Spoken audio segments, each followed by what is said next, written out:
AKBP Iwayan Gede Suwahyu, SH, MH maju nyalek DPRD Gianyar Dapil tampak sering-sering terjun ke masyarakat ketika masih menjadi anggota Polri aktif.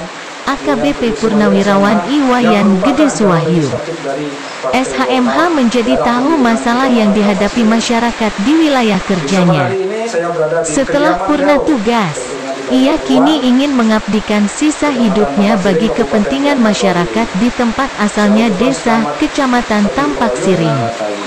Sosok sederhana, peduli, merakyat dan bersahaja putra asli Kecamatan Tampak Siring ini maju sebagai calon legislatif DPRD Kabupaten Gianyar dari Partai Golkar Dapil Tampak Siring pada pemilu 2024 yang akan dilaksanakan pada tanggal 14 Februari tahun 2024 yang akan datang.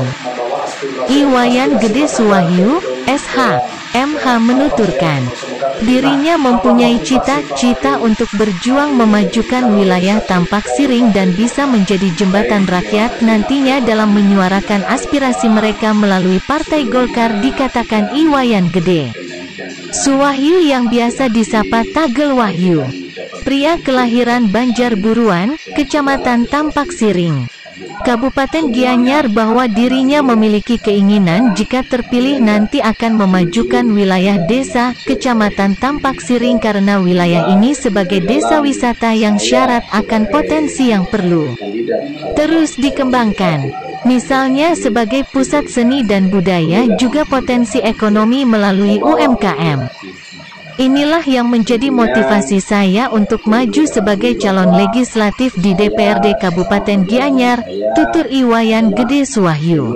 Saya jadi polisi itu adalah di Kota Jakarta, kemudian saya berkeluarga tinggal di Bali, tentunya saya banyak aktivitas saya di Bali ini adalah semasa saya menjadi kepolisian, saya pernah menjadi kapolsek, kemudian menjadi kapolkop dan pernah yang terakhir bahwa saya menjadi kepala BNN. Dari itulah saya mengetahui seluk-beluk daripada masyarakat Bali pada umumnya dan Tampak Siring ini pada khususnya banyak hal-hal yang menjadi suatu pertanyaan masyarakat yang dulu kita konsumsi dan kita simpan, dan pada saat ini kebetulan kita menjadi seorang calon legislatif, mudah-mudahan bisa menginspirasi apa keinginan-keinginan masyarakat yang belum tercapai, yang belum ada di hati masyarakat itu. Kita berusaha untuk mengintegrasikan inspirasi masyarakat itu ke meja dewan. Yang ada di dianya tentunya tidak sesuai dengan regulasi dan aturan-aturan yang ada, supaya tidak bertentangan dengan aturan yang ada. Kita akan mengkoordinasi secara komprehensif, baik pun dari masyarakat adat maupun masyarakat di kota di Kabupaten Gianyar. Nah, itu sementara apa tujuan saya, kenapa saya purna ini menjadi salah satu daripada dewan. Tentunya dewan itu akan menghubungkan aspirasi masyarakat ke pemerintah agar antara pemerintah dengan masyarakat terjadi hubungan yang harmonis. Artinya prinsipnya setelah purna tugas dari kepolisian ingin ngayah kepada masyarakat khususnya di wilayah kita. Kota Siring begitu ya? Betul. Sebelum saya ngayah juga, saya juga setelah saya berhenti ngayah itu saya juga ngayah melalui menjadi seorang lawyer, jadi advokat, tentunya membantu masyarakat yang lemah, masyarakat yang belum paham tentang hukum, dan saya berusaha juga memberikan pelayanan hukum secara gratis juga saya kasihkan kepada masyarakat. Dan disitulah dari pola pikir saya seperti itu, sekarang sudah ada kesempatan saya menjadi salah satu kandidat dari dewan.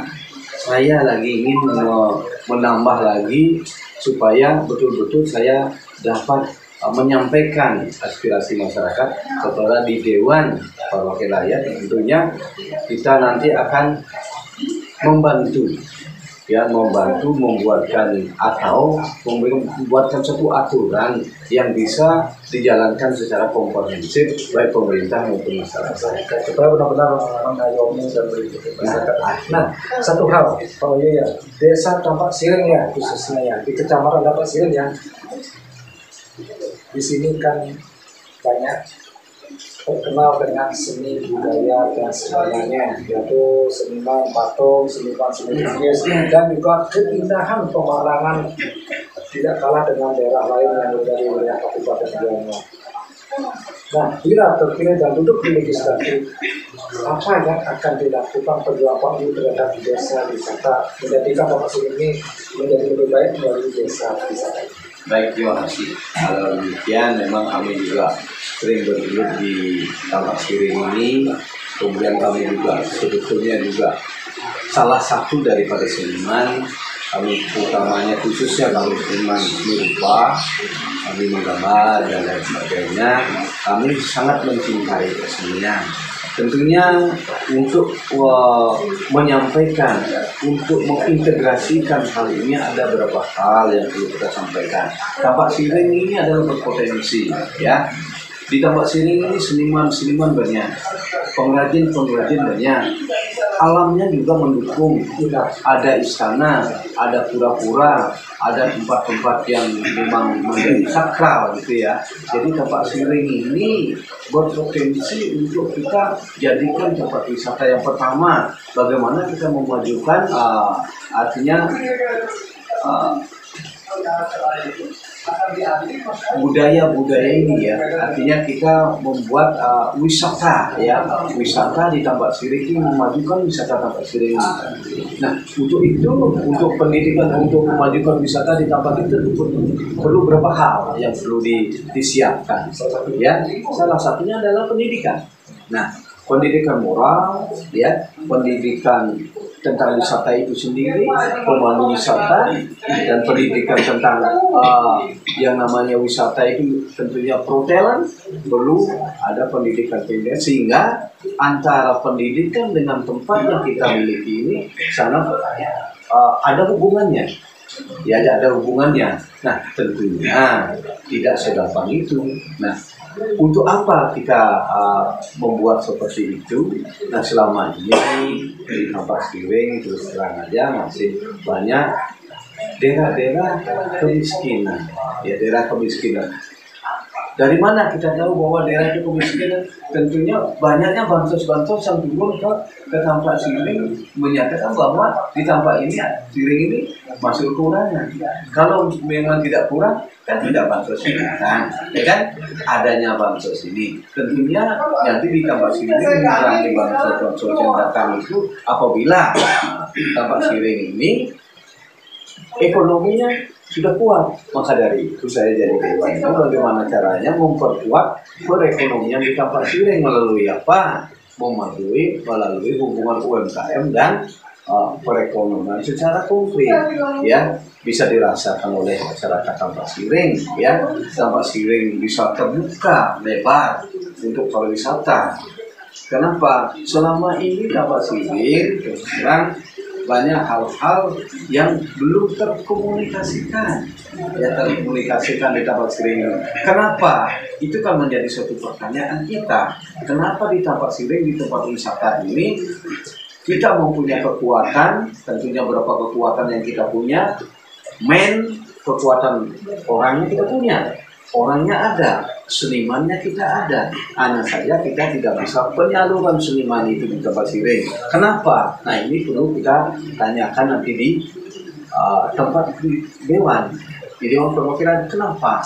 Nah, untuk itulah kita menggali, kita gali kelemahan-kelemahan di Tampak Siring ini, sehingga di Tampak Siring kenapa tidak ada terbangun wisata-wisata ini, kenapa wisata ini menjadi lemah. Nah, ini perlu adalah kita membuatkan satu regulasi yang secara komprehensif, tidak mengurangi daripada kepentingan desa-desa lain. Tapi masalah proses itu ya, terutama di desa Tampak Siring ini, kenapa masalah pendidikan sangat penting, baik pendidikan secara formal, baik pendidikan di hukum adat itu sendiri.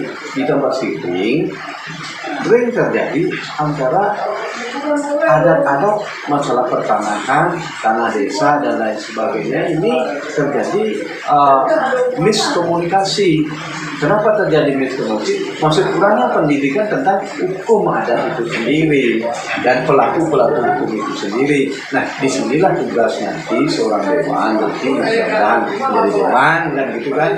Kita akan sampaikan seperti apa. Jangan sampai orang bersaudara berkelahi dengan saudaranya, ya hanya gara-gara regulasi yang tidak pas, aturnya juga, akhirnya masih rumahnya juga. Kita kan bersaudara. Nah, selama ini saya menjadi anggota kepolisian, sudah jadi anggota, selalu kita menyelesaikan permasalahan dengan komprehensif, dengan baik di masyarakat. Nah, kenapa di Tampak Siring di daerah saya sendiri mudah-mudahan tidak mendapat kendala yang sangat berarti. Saya optimis bahwa kalau saya nanti jadi di dewan, saya akan artinya mengajukan atau membuat regulasi yang tetap tentunya membangun Tampak Siring, regulasi yang bersifat membangun Tampak Siring. Jadi maka dari itu, jadi saya sangat mengharapkan kepada saudara-saudara kita supaya mari kita maju. Jadi perekonomian kita, masalah perekonomian kita bagaimana? Perekonomian kita banyak hal yang masih kurang di sini, sama dengan kita sebagai apa namanya itik mati di lumbung, ya.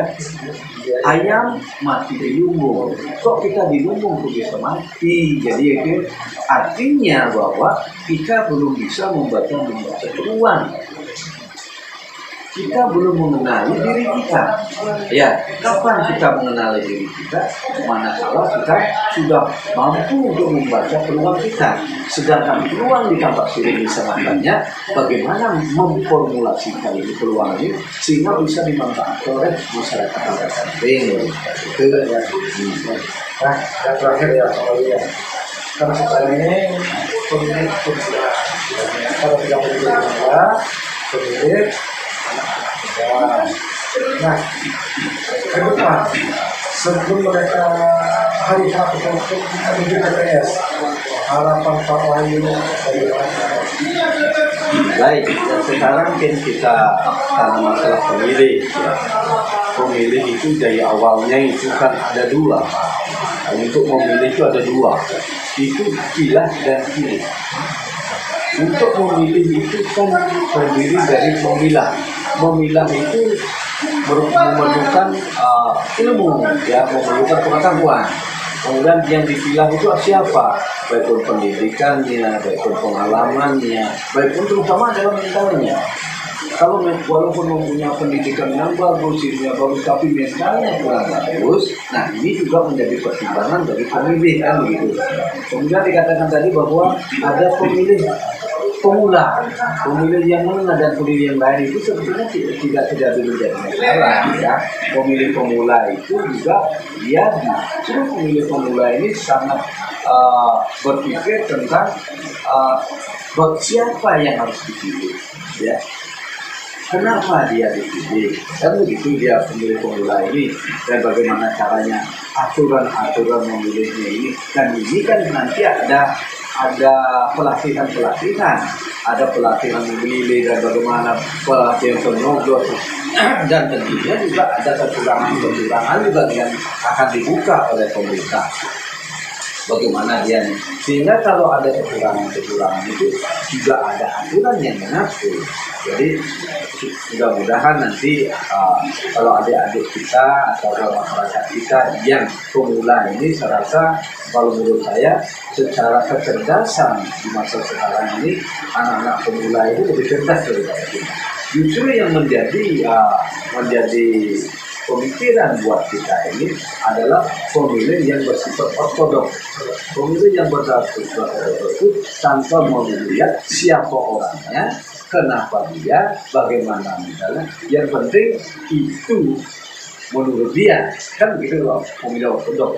Dan mudah-mudahan sekarang pemilu yang masih bersifat populer ini sudah sedikit, apalagi di tempat kiri ini daripada kalau kita lihat dari sisi pendidikan sudah rata-rata lah pendidikan SMA ya, SMA ke atas, dan juga perekonomiannya juga ya sudah banyak dan gitu, jadi pola pikirnya menurut saya sudah bagus. Dan saya harapan saya bagi pemilih itu lihatlah siapa orangnya, bagaimana mentalnya, keseharian di masyarakat bagaimana, itu yang istilah bahasanya dan bahasa asing track record. Track recordnya dia seperti apa. Kalau dia sering begini, ya dipertimbangkan. Inilah harapan kami supaya kecerdasan memilih. Memang banyak orang bilang pilih yang cerdas. Cerdasnya seperti apa? Cerdasnya seperti apa? Kalau memang cerdasnya dari kriteria itu antara pilih dan pilih. Pilih itu kan gampang. Pilih itu gampang. Yang memilah ini sulit. Memilah itu memerlukan pengalaman. Kedua, memerlukan pergaulan. Orang belum kenal dengan dia, belum kenal dengan orang ini, sudah dia memilih. Ya, artinya memilih kucing dalam karung. Kan begitu istilahnya. Jangan sampai memilih kucing dalam karung hanya karena promosi, hanya karena ini sehingga dia pilih. Istilahnya di dalam ilmu ekonomi biasanya seperti ini, tidak ada kecap nomor 2, pasti kecap nomor 1. Apalagi zaman pemilihan ini orang adalah kebanyakan ini, mohon maaf ini humor adalah juga jualan yang berjanji dan berjanji. Kalau itu kita tidak perlu berjanji. Kalau memang kita akan dipilih, ya dilihat siapa orangnya, bagaimana orangnya, kira-kira seperti apa. Nanti kalau dia sudah terbaik, kita pun dalam hal ini memang kurang. Saya selaku kandidat daripada partai yang ada Golkar dan salah satu kandidat calon legislatif DPR ini, saya kembali lunas dulu yang sebesar-besarnya kepada masyarakat supaya betul-betul memilah yang baik. Dan saya pada saat ini sangat membutuhkan suara lain. Saya sangat membutuhkan, kenapa? Karena musimnya adalah demokrasi dan saya butuh, tapi jangan menyalahi demokrasi. Ya. Baik pemirsa, BFT News TV dimanapun Anda berada, salah satu dari perbincangan tadi yang dapat saya rangkum adalah bagaimana Pak Wahyu telah terpilih nanti dan duduk di legislatif memperjuangkan aspirasi masyarakat. Bagaimana menjadikan desa wisata Tapak Siring menjadi lebih baik. Kenapa bukannya sekarang tidak baik? Ini sudah baik, akan menjadi lebih baik dan diperjuangkan di Dewan. Dan meminimalisir atau mengurangi atau mentiadakan kasus-kasus adat, supaya kasus-kasus adat, artinya sekarang ini saya lihat syukur tidak ada kasus adat, supaya ke depan dan seterusnya tidak ada kasus-kasus adat yang mencuat di wilayah Kabupaten Gianyar, serta bagaimana memperjuangkan UMKM supaya benar-benar tepat sasaran dan tepat pada orang yang berhak menerima. Dan yang terakhir, pilihlah yang benar-benar bisa memperjuangkan aspirasi masyarakat. Lihat orangnya, berpengalaman di mana, bagaimana track recordnya yang tentunya. Ke depan, semoga Bapak Wahyu ya terpilih dan duduk di legislatif, dan beliau sudah pasti seperti pernyataan tadi siap memperjuangkan aspirasi masyarakat Tapak Siring dan siap memajukan wilayah Kecamatan Tapak Siring dan memperjuangkan apa yang menjadi hak-hak dan kebutuhan rakyat di Tapak Siring. Saya Pemandu Acara Haji Wisnu Sagara Putra bersama kameramen Doni Korera. Salam sejahtera.